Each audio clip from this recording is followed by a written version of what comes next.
L'incendie du théâtre Prémol en avril 2018 à Grenoble n'est plus qu'un mauvais souvenir en avril 2015.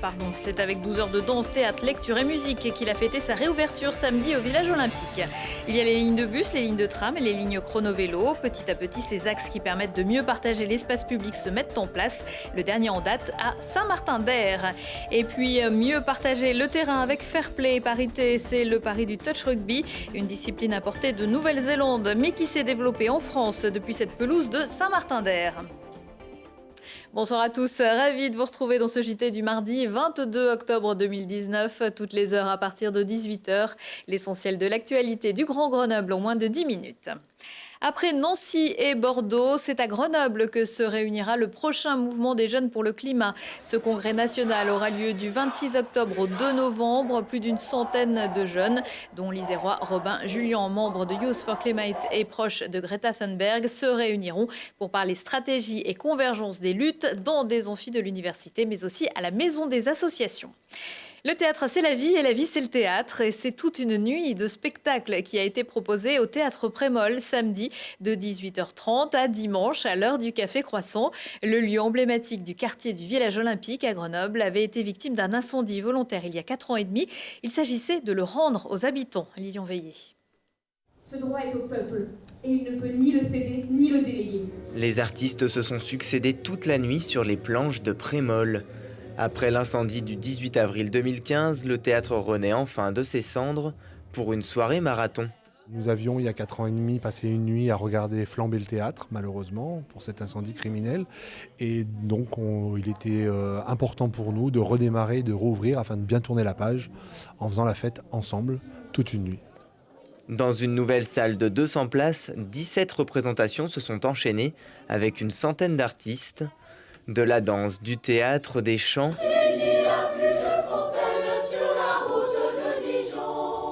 Prémol a même vu au milieu de la nuit la pièce Richard III qui devait être jouée en 2015 par les comédiens du théâtre du Risque. Alors certains spectateurs ont essayé de tout voir. On va essayer de faire le marathon. On a déjà à voir jusqu'à minuit, comment on peut. Mais effectivement, on va essayer de faire le maximum et surtout de soutenir les équipes et les artistes. Parce que faire des pièces de théâtre difficiles parfois, à 3h du matin, il faut quand même des spectateurs. Je suis venu soutenir mes copains comédiens et en même temps pouvoir participer à cette réouverture de ce lieu qui nous a marqué à un moment donné. 800 personnes étaient attendues et pour tenir entre les spectacles complets, un buffet a été proposé pour échanger et regarder en coulisses les performances des artistes.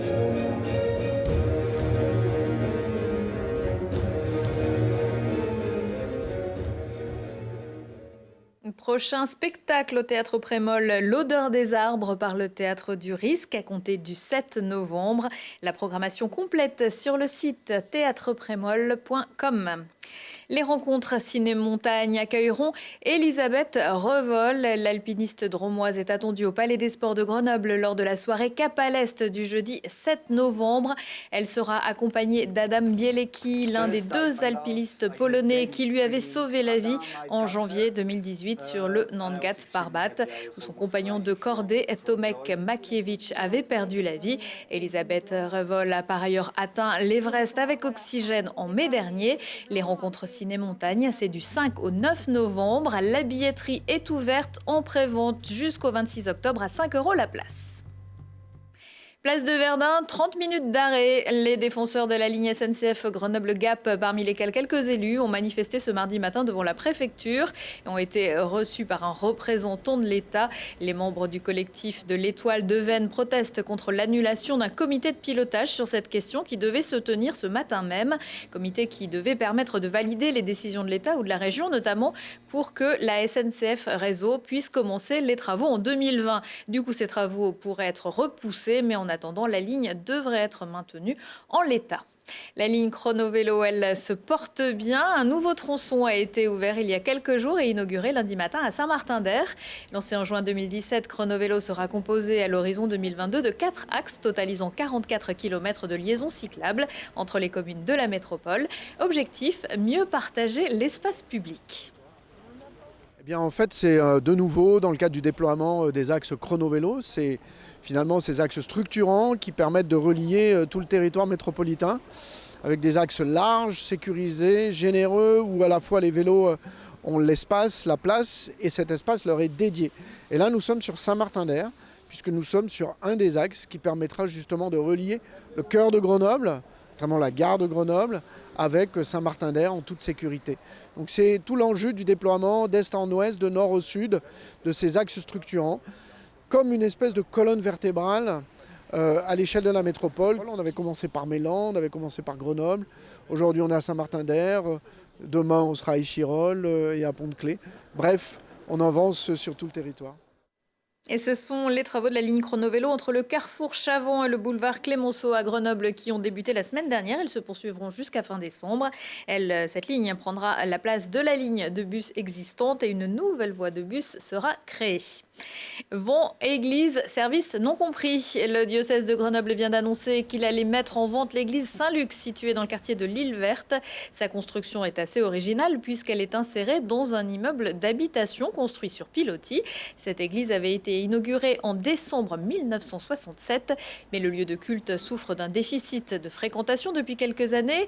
De nombreux services ne sont plus assurés depuis le départ du prêtre titulaire et le coût financier n'est plus supportable par la paroisse. Dans un communiqué, l'évêque précise qu'une enquête sera diligentée pour trouver un futur acquéreur et que le diocèse sera attentif à la destination du projet qui ne doit pas être inconvenante. Avis à ceux qui voudraient la transformer en boîte de nuit. Petite info route concernant les travaux de la 480. La bretelle de sortie Martyr en venant de Sisteron reste fermée jusqu'à jeudi matin en raison des mauvaises conditions météo. Les finitions des travaux qui devaient être achevées ce mardi matin ont pris du retard. Que vous soyez ou non amateur de rugby, vous avez peut-être entendu parler du vilain coup de coude asséné par un joueur français à un Gallois pendant le match de Coupe du Monde de rugby dimanche. Dans la foulée, Sébastien Vahamiana a annoncé sa retraite des Bleus. Voilà ce qui ne risque pas d'arriver au touch rugby, une discipline qui prône la parité et où le contact trop violent est interdit. Charlène Personnaz-Chimiac. Allez, la continuité. Un ballon ovale, des passes en arrière. Ne vous fiez pas aux apparences, ceci n'est pas du rugby, mais du touch rugby, un sport à part entière qui peut se jouer tout âge confondu. Le touch, ce qu'il y a de très facile, c'est son côté accessible. C'est un sport qui ne nécessite pas grand-chose pour jouer, un ballon, une paire de chaussures, un terrain en herbe. Et après, quelles que soient ces catégories, tout le monde se lance. Pas de contact physique très rude, donc ce qui explique qu'on peut jouer femmes et hommes mélangés. Au lieu de le plaquer, on touche l'attaquant. L'équipe conserve la balle, mais si au bout de 6 touchés, elle ne marque pas, c'est ballon rendu. Un principe qui séduit Charline, ancienne joueuse de rugby. Le fait d'avoir que du jeu de ballon par rapport à du rugby, pas de temps d'arrêt, donc on n'a pas de temps de mêlée, pas de temps de touche. Donc en fait c'est du jeu tout le temps, donc on joue 2 fois 20 minutes et ça s'arrête jamais. Donc c'est fatigant mais du coup on court beaucoup. Rapide sans être violent, le touch rugby se pratique en équipe mixte. Une composition appréciée par les joueurs. Le fait de pouvoir jouer avec des garçons, c'est un des seuls sports où c'est le cas, donc c'est très intéressant parce que ça permet d'élever un niveau de jeu en tant que fille, d'être tirée vers le haut, si on peut dire, par des garçons. Ça va nous obliger à être meilleurs, à vouloir avoir leur vitesse, leur niveau de technique, etc. Et pour être un bon joueur, il faut être un sportif agile et attentif. Quand on a un terrain qui fait 50 mètres par 70 et qu'on n'est que 6 sur le terrain, je pense que si on n'est pas affûté, on va avoir un peu de mal à performer, je veux dire agile de ses mains, avoir une bonne vision. Ce sport, c'est Georges Grossi, un Grenoblois qui le découvre en Nouvelle-Zélande lors d'un voyage. De retour avec le touch dans ses valises, c'est sur ce terrain que la discipline démarre en France. Mais même c'est le club ici à Saint-Martin-d'Air, c'est là qu'a débuté le touch en France au début des années 2000. C'est là que pour la première fois en France on a joué au touch avec les vraies règles et que le touch a essaimé ensuite partout en France. Un succès ovale retentissant. Aujourd'hui on compte en France 57 clubs de touch rugby. Le 21e siècle sera numérique ou ne sera pas. À 20h45, voyons voir, le magazine des 4 chaînes de votre région vous fait pénétrer dans les coulisses des formations aux métiers de demain au sein du campus Région du numérique. Un projet régional innovant pour faire de Auvergne-Rhône-Alpes la Silicon Valley européenne. À découvrir aussi le portrait d'une jeune développeuse web sortie de la formation au campus numérique in the Alps. Prochain rendez-vous avec l'actu dans 1 heure et en replay sur télégrenoble.net. Excellente soirée à tous.